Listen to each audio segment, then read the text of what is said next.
doing fantastically well. We're not doing well, as you can tell. Look, Brownie's got black markers around his face. Get over it. Deal with it, right? We've been trying to sort this out for a good 20 minutes offline. And yes, it is what it is. Brownie's just got black markers on for these for this show. But look, we'd rather give. It's like our defenders in the 93rd minute. Blinkered. Can't see past what's past them. So yeah, guys, welcome back anyway. White Noise. Sorry, it's been a bit late. We've been trying to sort out these lovely tech issues, but I'm glad to have Brownie back on for the Tuesday review show. It is White Noise. Mate, you've had a bit of a struggle today, haven't you? But overall, how are you doing? What are you eating? Something to kill me off, I think. Just some Haribo, mate. Honestly, I'm done. And we've only just started. That's the first time I've seen that top in a long time. Is that the centenary year top? It is, mate. It's I'm just trying to think of good times. It's very, very nice, that. Very nice indeed. Just stinks of Calvin Phillips, that, doesn't it? That 1-0 against Birmingham. Yeah. Right. Go on, mate. What were you going to say? No, you're right. No, it was like the walkout top, wasn't it? Oh, good times, good time. I mean, we were in the Championship at that point, so, we're in the Prem now. But, yeah, mate, 2-2.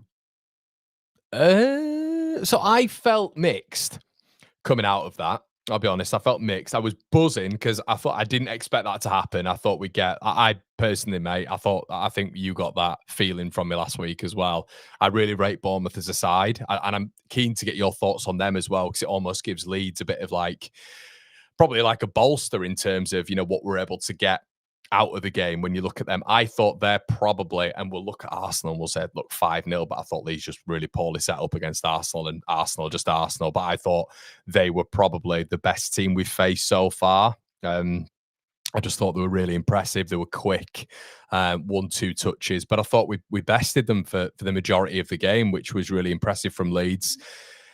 But we didn't quite close it off, mate. So just a general synopsis, mate, on how you saw the game at the weekend.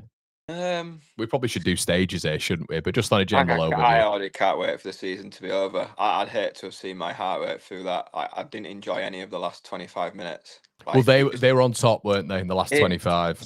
So going into the game, yeah, you'd 100% take a point. After 20 minutes, I snapped your hand off at a point. I thought, well, I'd take the first minute out of it where we could have been 3-0 up, but yeah, they really got a foothold of the game, didn't they? And had some good chances themselves. Then we decide to put a draft excluder in the front of the door that doesn't quite fit the door. I remember just saying on the watch log, I was like, why have we got someone under the wall who doesn't fit the wall? He can't even lay down properly. That's all I'm going to say. Yeah, it was mad, that, to be fair. Yeah. But then I thought we've more than got back into the game. And at half time, in and around where I'm sat, I'm like, would you take a point? Would you take a point? And you're like, it's a home game. We could probably go for it, but it wouldn't be the worst result in the world. But then when you go ahead, and we could have maybe scored another one after going ahead, I thought Caldala was a bystander in that second half. I really did. He really didn't have anything to do. Yeah. So when you look at it like that, I think it is 2 points dropped. I really do. I came out really frustrated. Really frustrated. One with why we're putting Tanaka on the right wing in the 88th minute. Yeah. I know that we did it the week before at Wolves, and it works. So I get it. But when it doesn't work, it looks bad. Don't like making substitutions before a set piece. And if you're going to chuck someone on, there's 2 minutes left, just chuck on your 9'5" centre half, in my opinion. Just chuck on Biol, who can head it. So yeah, majorly frustrated coming away, but we'd have all took a point before the game. So I was really, really torn which way to go with it, and I'm sure everybody was, because everybody probably would have expected Bournemouth to come and knock it about, score a few. But I think they'll struggle against a few of the teams like us. They like to play on the counter-attack, Bournemouth, and I just don't think we allowed them to do so, really. Like I said, it's another game that we've competed in really well. Other than the Arsenal game, we've competed in them all, which is a positive sign going forwards, that we are competing in all these games. But I'd detect a bit of, not worry, but I'd detect a little bit of frustration with you, mate. I'm not worried. I'm not worried. Nothing changed in my opinion. I still think Leeds will stay. Just frustrated. Like, that's now 3 points in 6 games we've chucked away in injury time. We'd be sat what, third, fourth? Absolutely cigars out already. And obviously nothing's done after 11 points. But I tell you what, 11 points is one hell of a start. Oh yeah. Well, I don't know if you caught my show this morning, mate, but I did. I spoke about their start so far. It has only been done once in nearly 20 years, and that was West Ham in 2012, 2013. They finished 10th that season. That was a newly promoted side. They finished 10th. But positively as well for us, 8 points in 6 games. Statistically, has you finishing between 12th and 16th. It doesn't have you going down. It's a really good start, and I will chuck into the mix that Sunderland, they've had a really good start. I don't think they've played anyone yet to really trouble them, whereas we've had Arsenal and Newcastle in that 6 games. But yeah, I mean, I think I saw Southampton got 12 points last season, and Sunderland are already on 11. So it just goes to show that the start they've had it, and us as well. That's the other frustrating part about it. We should be on 11 as well. Yeah, I think that's where I'm at as well. It's not half glass empty, but with what we've put in this season, and just those. I mean, how daft it was. I mean, there's so many I mean, that Goodmanson header was just a freak. Without, I mean, he couldn't have put it anywhere else. And Dallo was so good in that Fulham game that it's the only thing that beat him. And then you look at that second goal, Brownie, that they scored, and there's two stupid errors, obviously, off maybe 3, and you're probably right. Tanaka coming on in the first place, maybe Mecha coming on as well, and then Tanaka fouling, obviously their lad, and then Ampadu keeping them all on side with a solo sort of defensive run. Well, it's daft things, isn't it? He's in so much good possession as Tanaka, and he looked absolutely dejected after the game because he knew he was in so much good possession, but it was that conservative approach, try and keep the ball, and then overplay, caught us in trouble. It's another set piece we've conceded, another one, 2 at Arsenal, 1 at Fulham, 1 against Bournemouth, and you're going up against these teams, and if you're going to get beat or not win, at least make them do something. But we're just giving away such daft goals, and we've set up zonally again for it. And I know you mentioned Ampadu, but the gap from Rodon to strike for Senesi just to wander into and just nod it back across. Bogle stood, he may as well have been stood with me. Like, he's completely lost all bearings, and the man's they were completely out of focus, weren't they? Yeah. They didn't set up well. No, so that's my frustrations, and I'm sure everybody was the same. But we have got to be pleased with what we've done. My frustrations were more of, I hope it don't come back to. But imagine if we go down by 2 points or 3 points. And I know everybody can say that. I know everybody can say, "Oh, we should have won that game. We should have done that game." But when you look at what's to come round the corner, Tottenham, I mean, not taking anything from the game would have been a travesty with that around the corner. But would have taken a point before the game, but utterly frustrated in the manner that we dropped to. Well, I think that's what people were saying as well. It's like I got a bit of it on the aftermath, mate. I got a bit of it when people were saying, Conor, before the game, you were saying that you'd have taken a point, and I'm saying, yeah. But I think the context is with that is in game, and you're 2-1 up, and you're in the 94th minute. You've got to see it out. You've got to see it out, and then, but the shiner on it right now is, I tell you what though, Brown, the shiner on it is we've taken a point.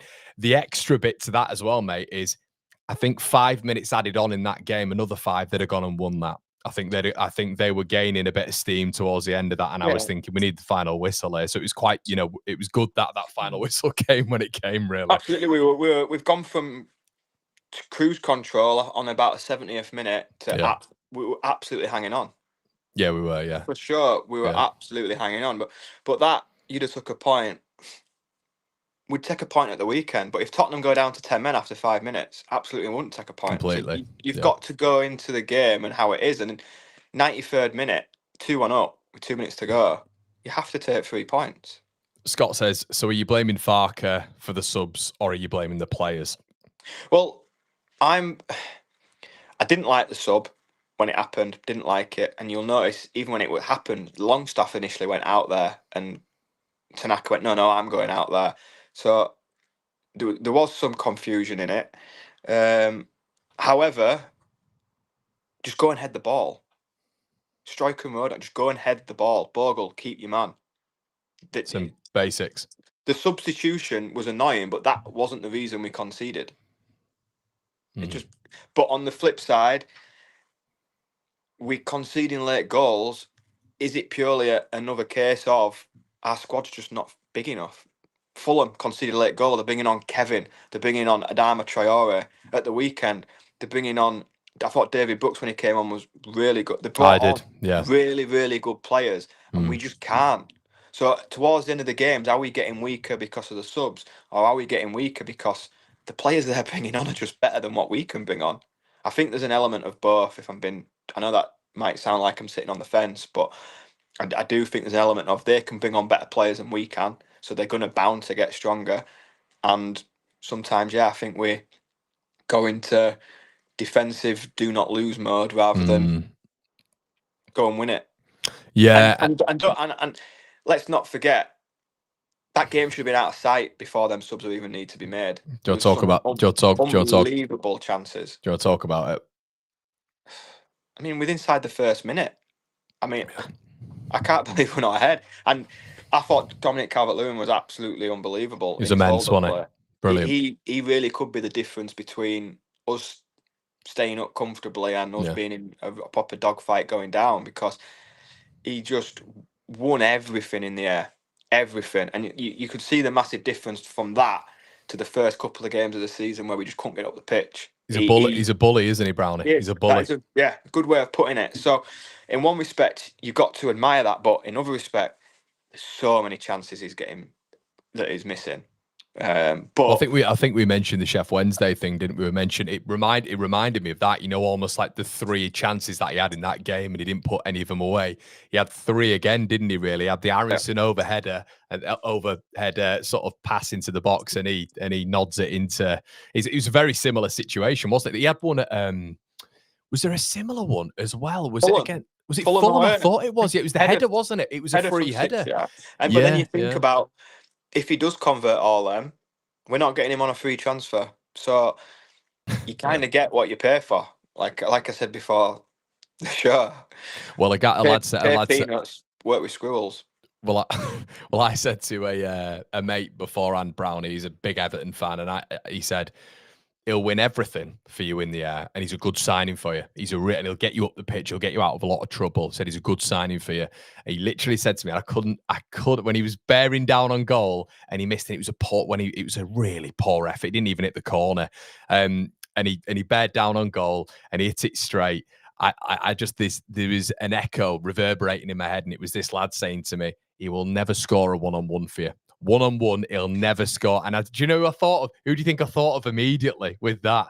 Immediately, what player did I immediately think of when it came to almost when it's instinctive, he's better, but when he has time to think, he's going to miss. It's Bamford, isn't it? It's Bamford 2.0. So, but I think he's a lot better than Bamford for me. I think he's a hell of a lot better than Bamford. But he does. He was absolutely tireless. Won everything. Yeah. So loads of positives to take again, and I think it's another game where we were better than we're getting better game by game, which is another positive.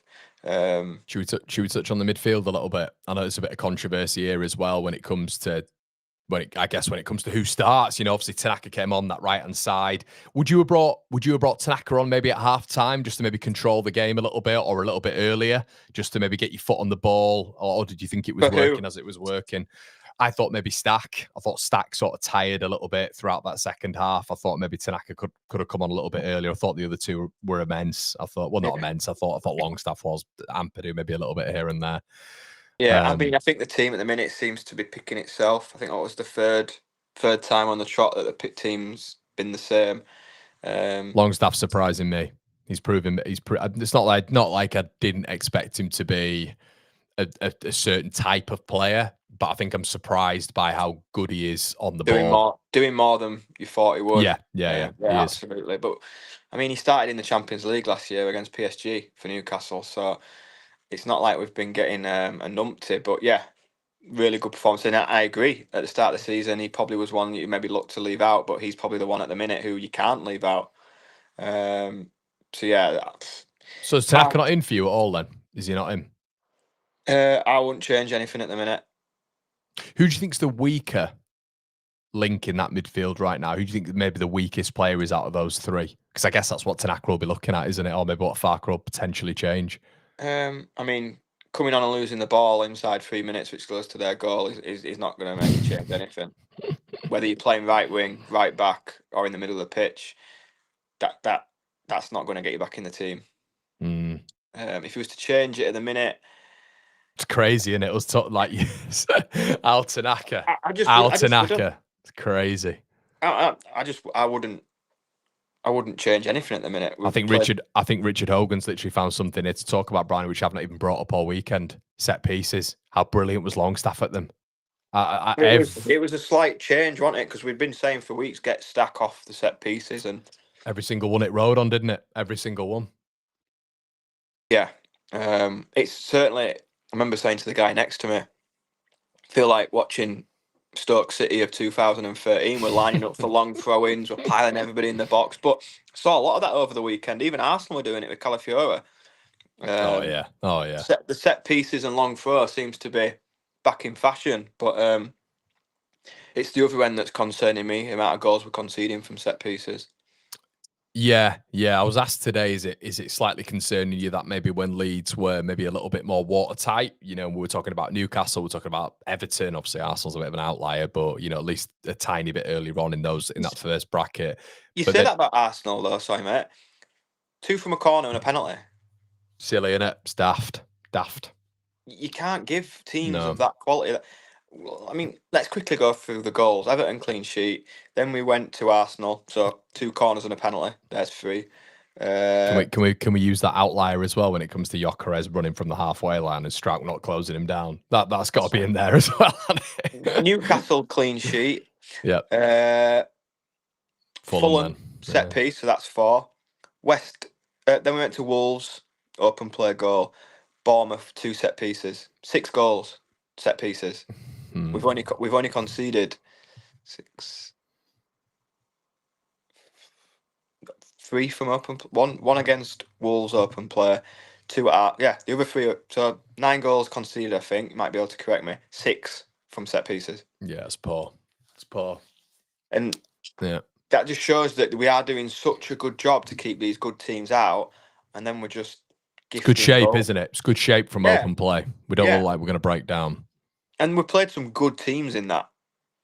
We've played some good teams, some quality players that can't break us down. But yeah, we'll give you a goal from a set piece. It's something that has to change, if anything, at the minute. Can I throw a grenade into the mix then? If you've got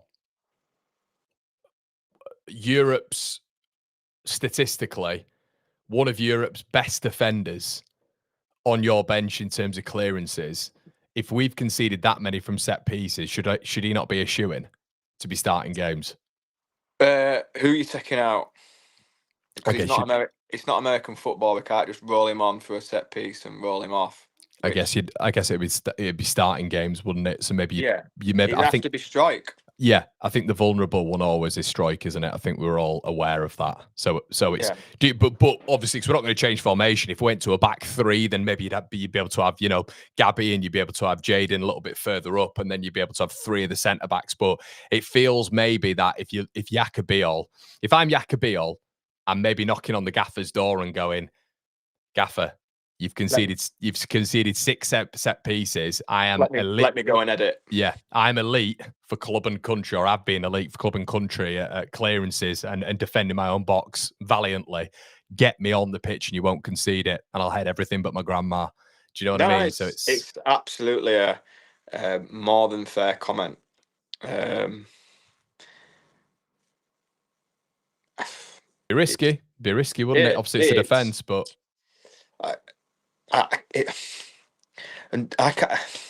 He didn't do it after Arsenal, did he? No. He got absolutely pumped and still didn't do it.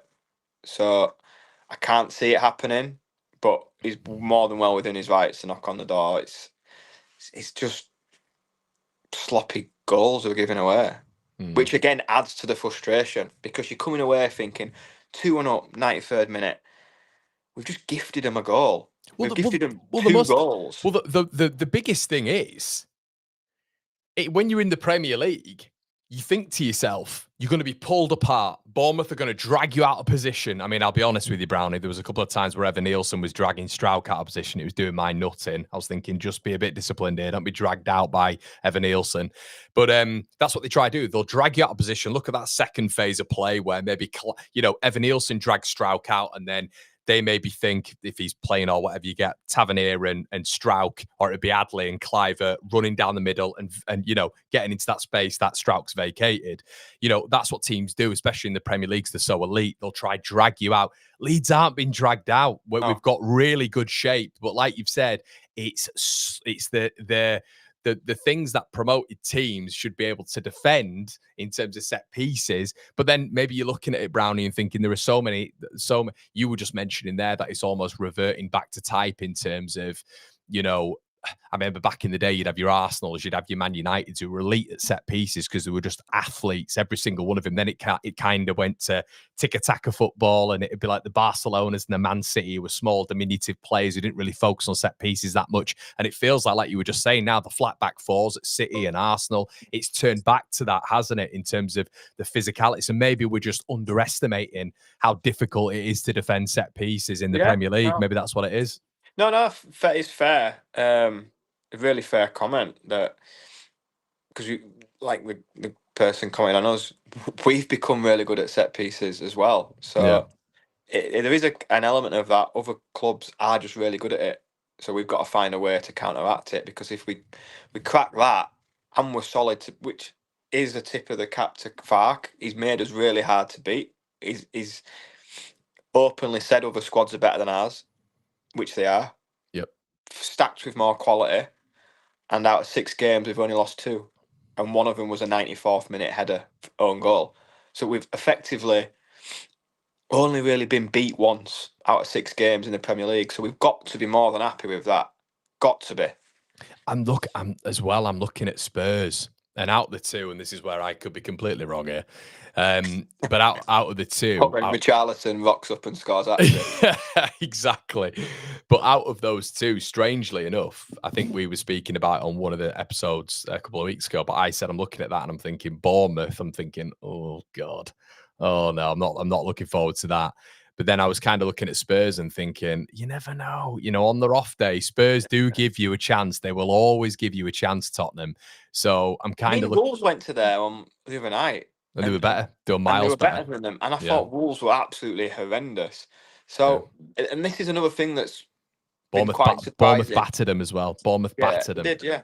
Been quite surprising in the Premier League this season. And I'm kind of glad for football, because the Premier League had become so boring. You just knew who was going to be where. Yeah. You look at the Premier League now, literally take Arsenal out of the equation and Liverpool to a degree. I know they got beat by Palace, but they're on a really good run.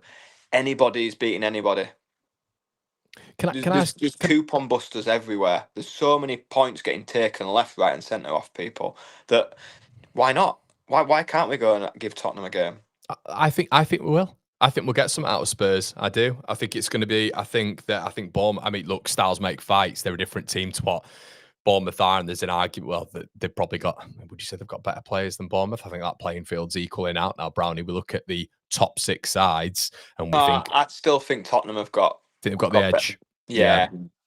I tell you what, I'd definitely fancy a little bit more. I'd fancy Tottenham with Ange instead of Tottenham with Thomas Frank. I think Frank's a much more pragmatic manager who will adapt and look at those little things, Brownie. You'll get Frank coming, won't you? And you'll get Frank maybe focusing in a little bit more on those set pieces and adapting a bit of a game plan in and around that. That's what he's like.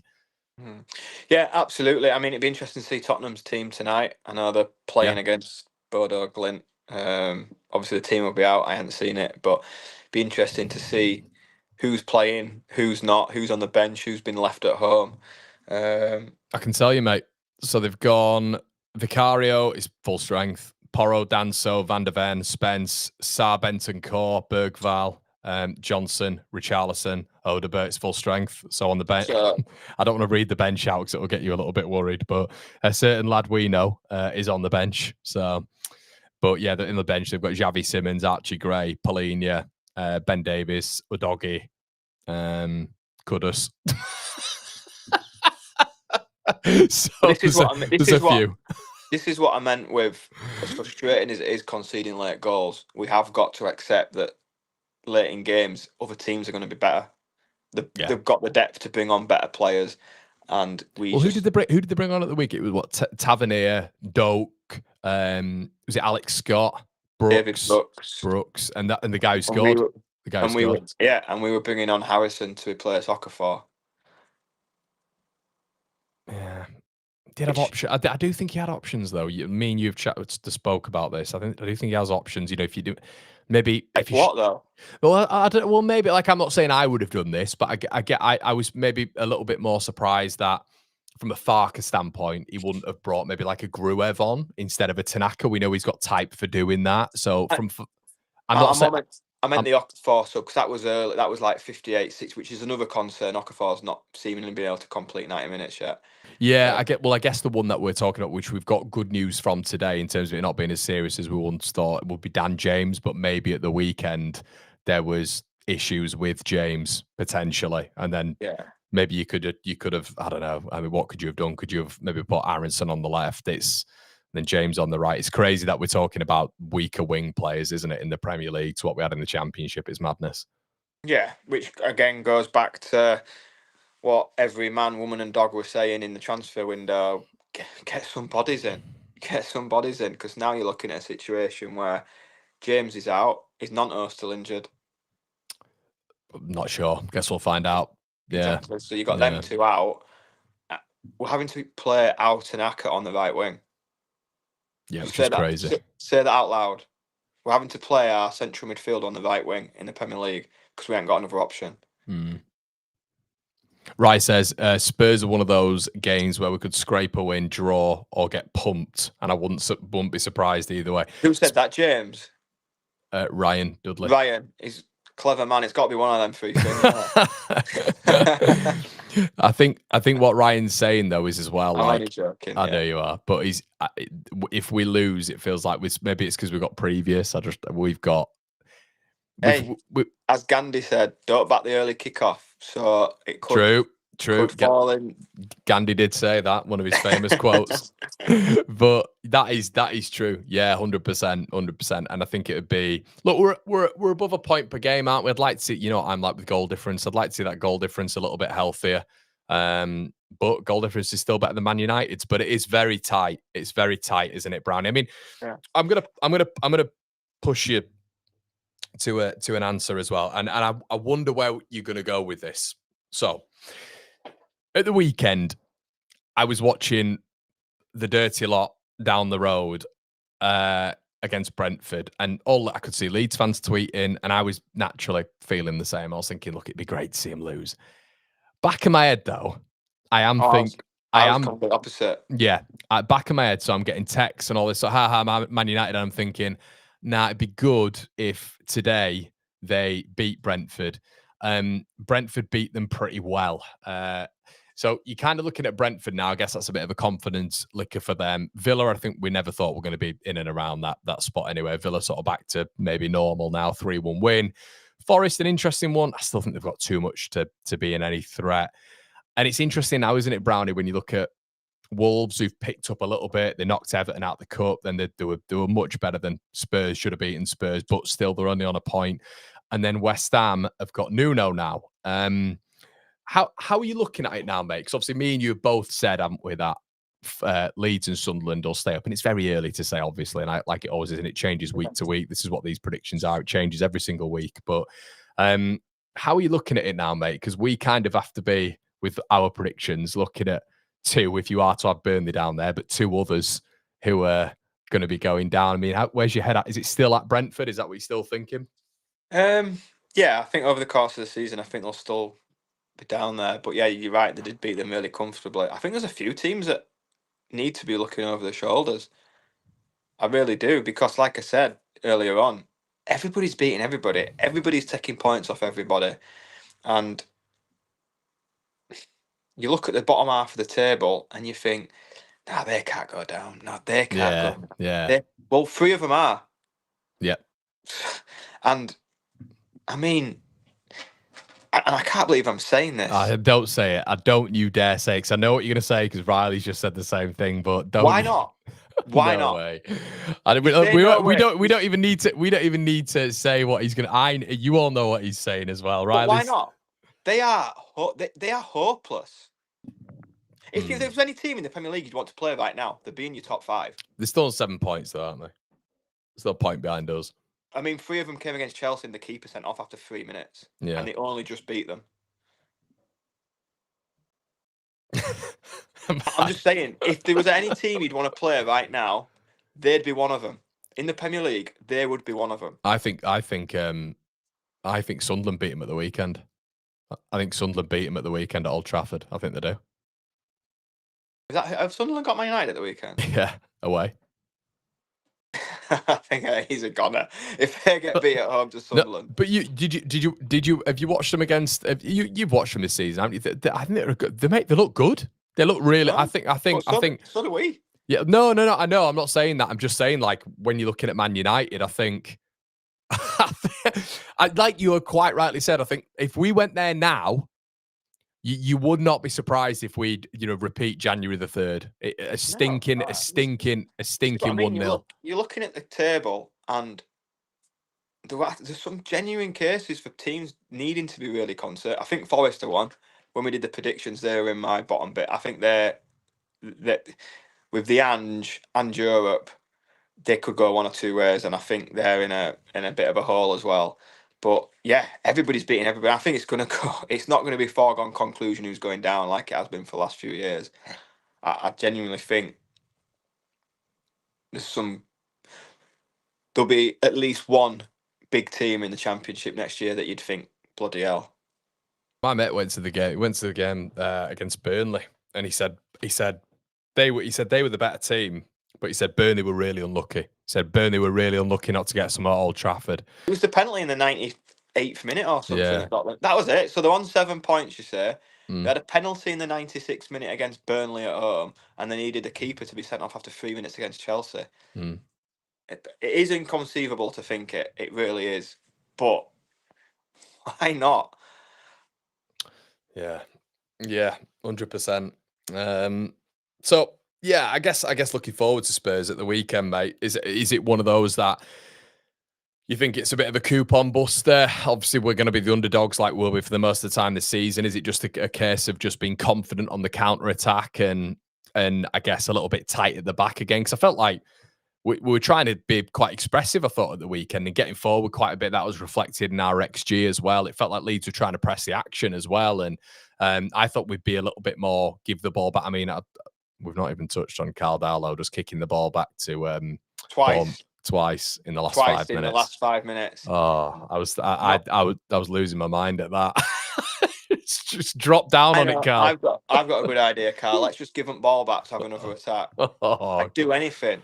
Put it into the corner for him to do a throw in. Anything. Yeah, naive. But listen, it's going to be difficult against Tottenham at home. Yeah. Of course it is. Of course it is. Feels like they're better away from home as well, doesn't it? Always Spurs. Feels like you go down there, you can get a result against them. That's one of the games where if we were to get anything, I would see it as, do you know, I said we've chucked 3 points away in injury time. Yeah. They're the type of games where I'd see like that's clawing some of them 3 points back. I think if we were to get anything at the weekend, it'd be unexpected for a lot of people. I think that's fair to say. Well, they've got their away record so far this season. They beat City away 2-0, beat West Ham away 3-0, drew to Brighton away, and yeah, that's what they've done away from. They're not playing in the Champions League for laugh, are they? They're in it for a reason. I know they had a poor league form last year, but they ended up winning the Europa League, so they've got good players. Yeah, 100%. So yeah, I think I would be more than happy taking anything. Probably say something different if we're 1-0 up in the 93rd minute, chuck more points away. But yeah, I'd be over the moon with anything at the weekend. Let's get into a couple of comments. Riley says, Man United are a poor side, Connor. I think they'll be in the thick of it with Brentford at the end. Don't give Man United too much credit. They're a very poorly run side at this moment in time. Would you imagine with 10 games to go, there's a possibility of them going? Oh my God. What would they like? Because they're just never like, they're always there, but there's always this notion that the two, I mean, look, we always had that thing, didn't we? Too big to go down, but they're literally the Goliath, aren't they? So it's like them going down would be, oh, wow. I think they'll figure it out, though. Apparently, they're waiting until November the 1st to bin him off because of Compo or something like that. So, yeah. Yeah, it is like obviously, all jokes aside, highly unlikely that they're in it, but 3 teams have got to go. Scattered Blossom says Longstaff stock has risen even further with the quality of his corners too. Every corner found either a player or it's got to be him over Stack now, hasn't it? If he's playing, he put in about 7 corners, and every single one of them was really crisply hit. And I thought there was a bit of variance on him as well. Just a good connection that beats the first man. No, absolutely, I can't disagree. I thought he was man of the match at the weekend. Thought he was incredible. Well, yeah, really, really good.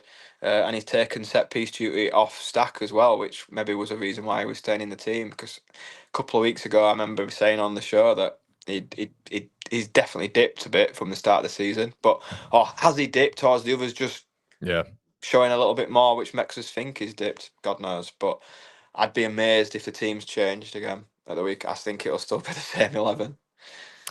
Steve says, reminds me of the past 2 seasons where we had copious opportunities and didn't take them. This season is tougher and misses are not a good thing. Yeah, I think Steve's back. I think if it gets to a stage of which you're in must-win games almost, and we hate that term, but it'll come back to haunt us again, maybe. But it's the must-win. But if it is those games, and let's say we play Burnley or West Ham and we're missing big chances and then conceding silly goals, it's not a good rest. I remember just Ipswich doing it a lot last season where they'd play well in games. They might lose a game by 1 quite a bit at the start, but it was just stupid goals they were conceding. Yeah, absolutely. It's not a good recipe, is it? Not taking chances and conceding goals. But I do feel we're definitely harder to beat this time around in the Premier League than we were last time. Quick one. Much more competitive. 2 to end. Number 1, if Willie Gnonto is available, fit and firing, would you have him starting over Brendan Aronson, or would you keep Brendan in the team? I'd keep the same team. Okay, keep the same team. And finally, what's your score prediction? Head and heart. Go on, I'll let you have head and heart. Head saying away win, not gonna lie. Heart 1-1. I'm joking. What? No, 2-1 Leeds. If I was to say heart, but no, I anything other than an away win, I think it's a very good day. Yeah, something to look out for as well. Tottenham have got very good away fans. Don't know if you've experienced them before, Brownie, but very, very good away fans. They were quiet when Luke Varney was sticking it in. The FA Cup, I think it was. Was that when Bale Maradona Sam Byron when he went 2-footed in on him? Was it that one? I can just remember Luke Varney. That was Varney Army. That was that McCormack. McCormack bent one in as well. Yeah, absolute stonker. Yeah, Ross McCormack. So it can be done. If it can be done with Luke Varney, Jesus Christ, it can be done with what we've got at our disposal. There you go. We'll end on that. Guys, it's been an absolute pleasure. Make sure you like, comment, subscribe, follow Brownie_89 on Twitter. And it's great to see the man back. We're regular every Tuesday from 7 p.m. Make sure you're liking the video. Leave your comments in the section below. We'll have a read afterwards. And we'll see you on the other side.